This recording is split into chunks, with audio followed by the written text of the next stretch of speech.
Alhamdulillahi Rabbil Alamin. Wassalatu wassalamu ala nabiyyina Muhammadin wa ala alihi wa sahbihi ajma'in. Amma ba'd. Bienvenue à tous pour une nouvelle leçon de la jurisprudence simplifiée du jeûne du mois de Ramadan. Dans la leçon précédente, nous avons étudié les annulatifs du jeûne. Nous savons également que 3 conditions doivent être présentes pour que le jeûne soit caduc lorsqu'on commet un de ces annulatifs. Ces 3 conditions sont le fait que la personne se rappelle qu'elle est en état de jeûne. Effectivement, la personne qui oublie n'a pas fait de faute et son jeûne est valide. Deuxièmement, le fait que la personne veuille rompre son jeûne. On peut donner l'exemple d'une personne qui ferait un de ces annulatifs par inadvertance ou sans le vouloir, comme le fait d'avaler de l'eau pendant les ablutions. Troisième condition, le fait que la personne sache que cette chose est un annulatif. Nous avons dit que ces conditions sont communes pour tous les annulatifs, excepté les rapports. Pourquoi ? Car, comme nous l'avons dit, les rapports, il est peu probable que la personne oublie, avec tout ce que cela implique. Également, il est peu probable qu'elle soit contrainte et tous les musulmans, ou presque, savent que les rapports sont interdits pendant le jeûne du mois de Ramadan, ou le jeûne en général. Très bien, une question importante maintenant. Une personne qui va avoir des rapports intimes pendant un jour du mois de Ramadan, que doit-il faire ? Premièrement, cette personne a commis un grand péché. Pourquoi ? Car celui-ci a enfreint la sacralité d'un jour de ce mois béni. Et il a désobéi à Allah. Très bien. Tout annulatif, comme nous l'avons dit, annule le jeûne. Et tout annulatif accompli volontairement et avec les conditions mentionnées précédemment demande à repentir. Pourquoi ? Car ceci est un péché. Seulement les rapports intimes ont un caractère spécial.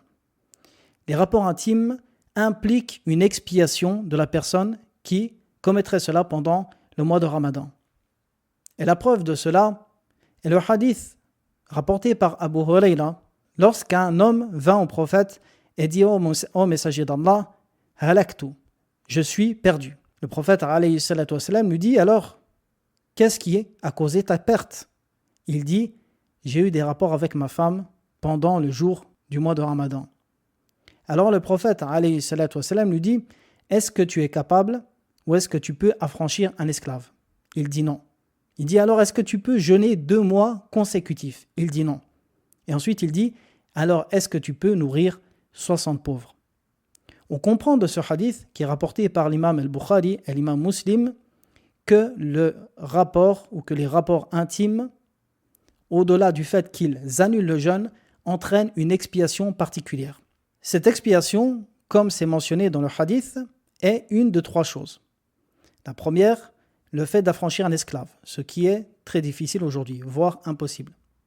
Quand la personne est incapable d'affranchir un esclave, soit parce qu'elle n'en trouve pas ou elle n'a pas les moyens, alors dans ce cas-là, elle va au deuxième type d'expiation, qui est le fait de jeûner 2 mois consécutifs. Également, si la personne n'est pas capable de jeûner 2 mois consécutifs, dans ce cas-là, elle va au 3e type d'expiation, qui est le fait de nourrir 60 pauvres. C'est-à-dire ici que chaque pauvre équivaut à 1 jour de jeûne des 60 jours pour les 2 mois consécutifs de l'expiation ou du type d'expiation précédent. Donc, quand la personne va avoir des rapports pendant le jour du mois de Ramadan, non seulement elle devra se repentir, mais également, on va lui demander, es-tu capable d'affranchir un esclave ? Comme je l'ai dit, ceci est presque impossible. À ce moment-là, on lui dira, est-ce que tu as la capacité de jeûner 2 mois consécutifs ? 2 mois consécutifs, c'est-à-dire sans pause entre les jours. Si la personne nous dit non, à ce moment-là, on lui dit, alors nourris 60 pauvres. Très bien.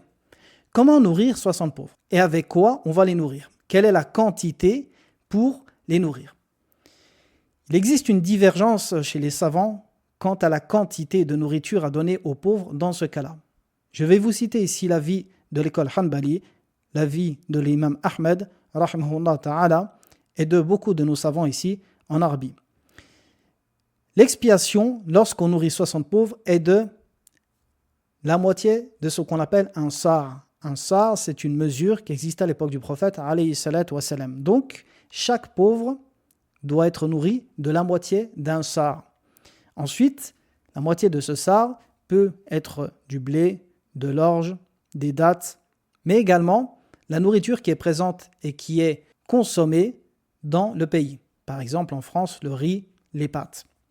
Très bien. À quoi correspond, quelle est la quantité de la moitié d'un sar de riz en kilos, par exemple, ou de pâtes en kilos, ou alors de dattes. Sachez que la moitié d'un sar correspond à environ 2 kg 400 grammes de riz. 2 kg 400 grammes de riz.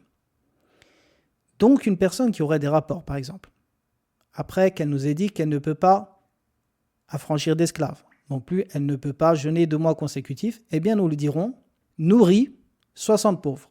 Pour chaque pauvre, la moitié d'un sar, ce qui équivaut à, donc on a dit qu'un sar c'est 2 kg 400 environ, donc 1 kg 200 de riz pour chaque pauvre. Donc en tout, 1 kg 200 fois 60.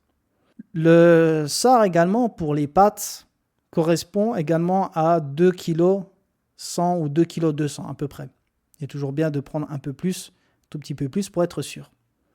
Donc voilà l'expiation. Une personne donc, qui aurait des rapports pendant le jour du mois de Ramadan devra s'acquitter de cela.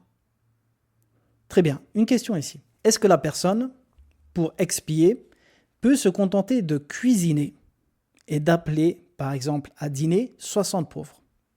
Eh bien ici, il existe une divergence et l'avis de la majorité est que ceci n'est pas permis. Pourquoi ? Car nous devons mettre cette nourriture en leur possession. Et en l'occurrence ici, lorsque nous les appelons à manger, il est possible que 5 ou 10 ou 20 de ces 60 pauvres ne mangent pas l'équivalent de 1 kg 200, de la moitié d'un sar. Une question aussi importante, est-ce qu'on peut nourrir 10 pauvres 6 fois ? Eh bien l'avis de la majorité, l'avis des 3 écoles, l'école Maliki, l'école Shafiri et l'école Hanbali, est que ceci n'est pas permis. Car ce qui est mentionné dans le hadith, c'est 60 pauvres, donc 60 personnes différentes. Très bien, donc ça, c'est l'expiation des rapports. Une question maintenant. Est-ce que la femme également, qui a eu des rapports avec son mari, doit expier ? Si la femme a été consentante, elle doit expier. Ceci est l'avis de la majorité des savants. C'est-à-dire que l'homme, comme la femme, devra expier. S'ils n'ont pas les moyens d'affranchir un esclave et ne peuvent pas jeûner 2 mois, alors tous deux devront nourrir 60 pauvres, ce qui fait en tout 120 pauvres à eux deux. Maintenant, si la femme est contrainte, c'est-à-dire que le mari l'a forcée à avoir des rapports et que celle-ci n'a pas pu l'en empêcher, eh bien dans ce cas, elle n'a pas d'expiation à donner. Et il est préférable qu'elle rattrape son jeûne, quand bien même elle était contrainte. Très bien. Si une personne n'a pas les moyens également de nourrir 60 pauvres, qu'est-ce qu'elle fait ? Est-ce qu'elle doit s'acquitter de cette expiation plus tard ou est-ce que cette expiation est annulée ? Eh bien, l'avis de la majorité des savants, et ceci est l'avis de l'imam Malik, l'imam Shafiri, et également c'est l'avis de Cheikh Al-Albani, est que cette personne devra s'acquitter de cette expiation quand il en aura la capacité. Et s'il meurt avant d'en avoir la capacité, il ne commettra aucun péché. Très bien, dernière question ici. Nous avons mentionné parmi les annulatifs du jeûne, par l'analogie, j'avais mentionné que toute éjaculation provoquée par une action volontaire. Très bien. Est-ce qu'une personne va, suite à des préliminaires, sans accomplir de rapport, éjaculer, est-ce que cette personne devra également s'acquitter de cette expiation ? Eh bien, la réponse est non. L'expiation est propre au rapport.